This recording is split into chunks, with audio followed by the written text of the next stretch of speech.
gotta get a Just good learned photograph that of it. Bob has in his barn a stuffed peacock that he thinks came from here, Ah, which I wanna see. And you wanna see the eagle, American eagle, with widespread that's, wings. you were telling us about that last time, that's right, I You remember. have to be careful about those endangered species. But things. some kind of you mean people might have thought I shot it? Well, Watch you're this not one allowed and to, see. not allowed to own them, I See guess. on this left temple? Yeah. Really? Unless you can prove that, well, you can't sell them, definitely can't sell them. Oh, well, I'm not But trying you to would do sell it it, anyway. but I'd give it away to the appropriate place. Whatever. So you wanna start off with this, or we covered some of this territory last time. Okay. Oh, did you but- have this outlined Yeah. then too? Yeah, we had this, so, but why don't you, So we're I'm ready, still not sure where. just, well, it's up to you, the way you wanna go, and So, I think that it is important to get into this material before we finish, that's for sure. okay, well, did you talk about the farming history the last time? And not in any kind of detail, but just Your just background. in though. passing, yeah, in passing, we did mention, Okay, yeah. well, I understand that, the Stevens family was one of the first families to move to what is now North Andover, at that time Andover, in the 17th century. Ye- Okay. Yes, the Stevens family was one of the pioneer families in this town, and one of the records shows that John Stevens was the 5th person who came into town. Now, you can imagine these settlers were living along the coast in Newbury, or West Newbury in the case of John Stevens, with his wife and with his mother and with his brother, whom he had brought over on the ship in 1638. And they found that they were given very little land in West Newbury because Newbury had been settled by many by that time. And therefore, he got together with a group that were establishing the new town of Andover, and they marched into the forest, if you can imagine, along Indian trails, and maybe the leader of the group was on horseback, but all the rest of them were, of course, on foot, and they came in and they divided up the land and arranged for what is now Academy Road and what is now Osgood Street, and they set out lots, and then somehow, and there's no real record, they built some kind of building so they could stay there, and they brought livestock, and then they began farming by cutting down the forest. And so this was a real adventure in the first 2 decades of the 17th century.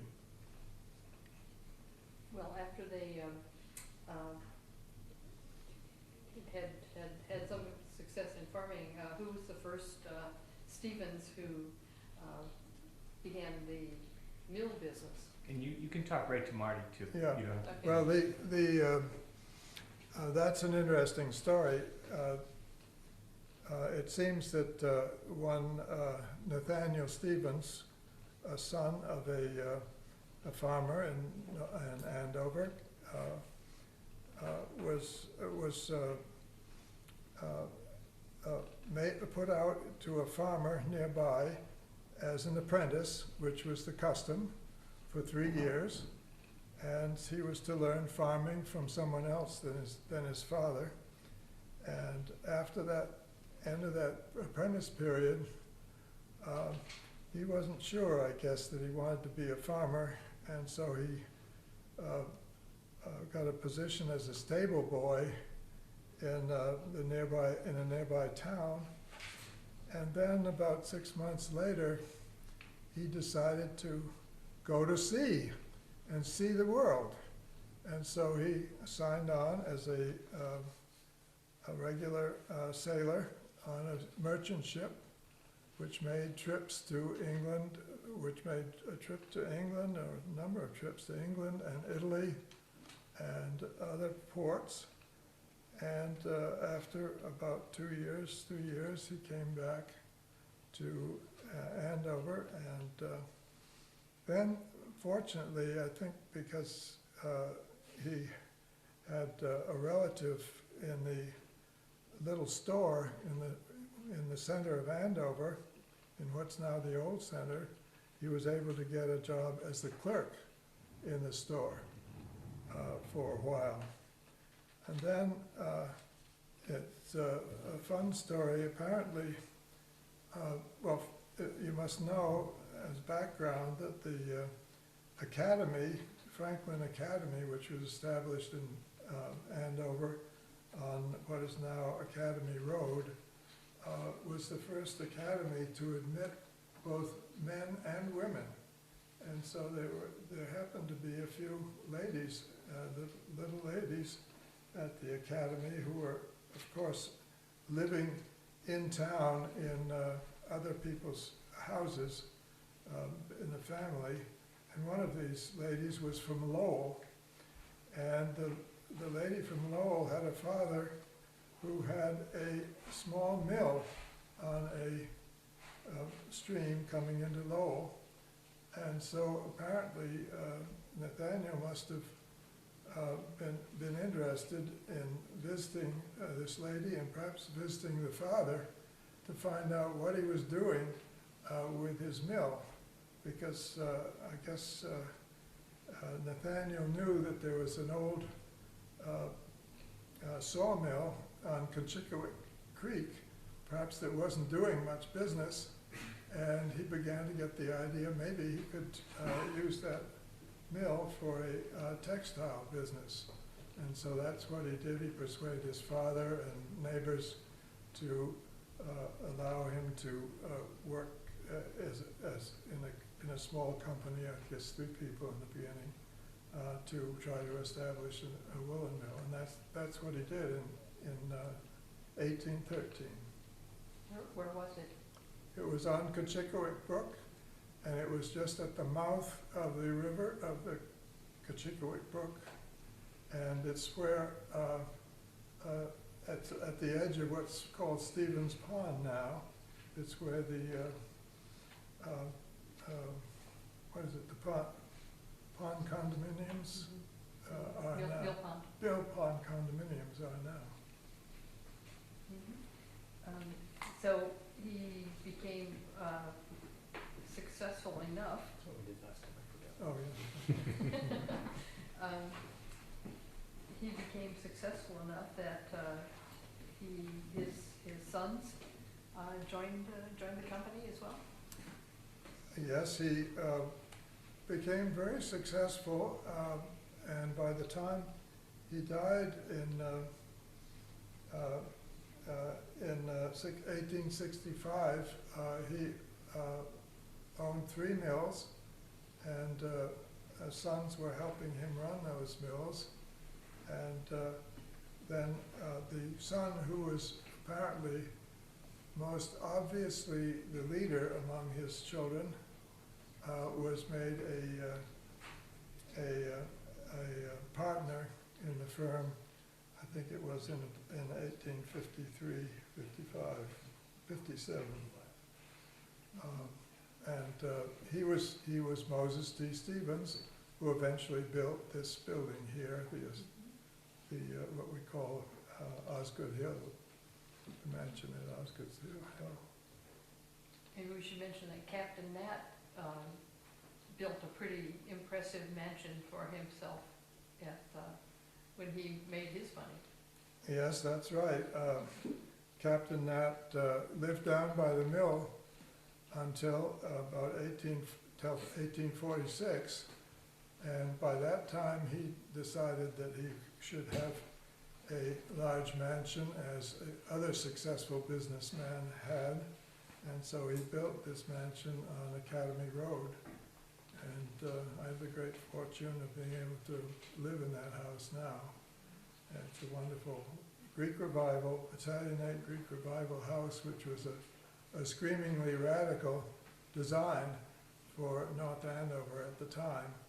And so that must have resulted in some comment at the time. Well, let's move on to Moses then.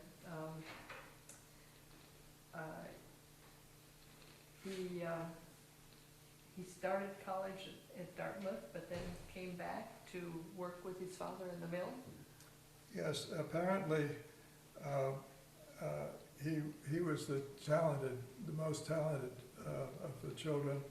And actually, we should say that Nathaniel had arranged for his two oldest sons to set up business elsewhere in textiles. And so there were two other firms established in other parts of Massachusetts by these two older brothers. And then this third brother or son, Moses, became partner with him, with Nathaniel Stevens, and we call him Captain Nat because he was made a captain in the militia in about 1813. So, but Moses then was, if you will, lucky or unlucky. Two of his younger brothers, who were then in the firm with him, in the 1870s, both died. One from a childhood disease, I think it was whooping cough, when he came home from a mill to see his family, and he caught the disease from his children. And the other brother went on a wool buying trip in California. You can imagine the question for textile mills was where to get the supply, the best wool. And so he had gone out to, by train to California, and apparently he picked up a serious disease there and came back and was ill and soon thereafter died. So that left Moses as the only son who was in North Andover at the mill. And then he decided to move forward, and he had lots of ideas. He was a man of many talents, and I won't go into it at this time, but he became a politician, was elected both to the state legislature and to Congress, and he was helped establish the bank in Andover, and he did other things than being a textile magnate. When did he change the name of the company to M.P. Stevens and Sons?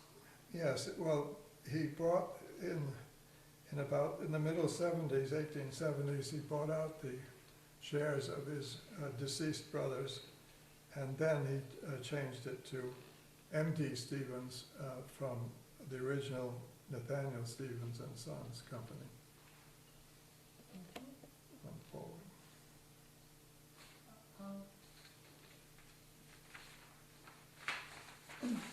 Well, let's move on to Nathaniel, then we'll go back to the whole, All right. the buildings in the compound. All right. So, Moses had, his oldest son was named Nathaniel. Yes. And he lived in this house. And when did he join the company? Was he there from a young age, or did he? Let's see. All right, yes.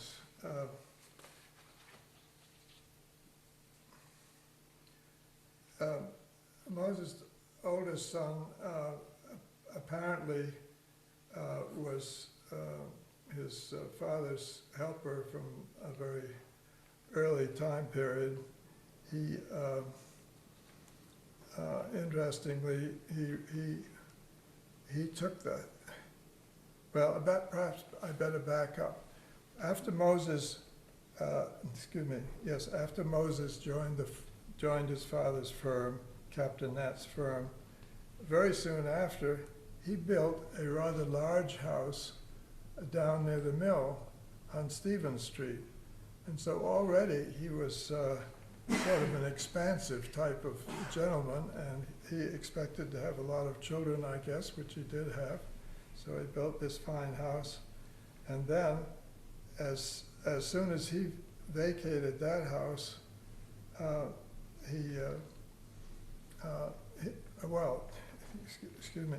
then when he was about to build the Stevens estate, the mansion here, he also built for his son, for his son Nathaniel, another house, Edgewood, on the side of the farm.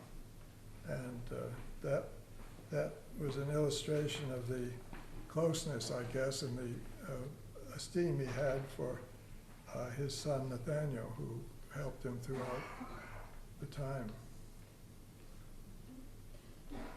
And well, to sort of finish up on the history of the house, Nathaniel lived here after Moses died.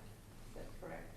Yes, Moses died in 1907, and then Nathaniel, his oldest son, who was living down at Edgewood, just below here on the farm, moved up here to what we call Osgood Hill. The family name for this place was Osgood Hill, and then he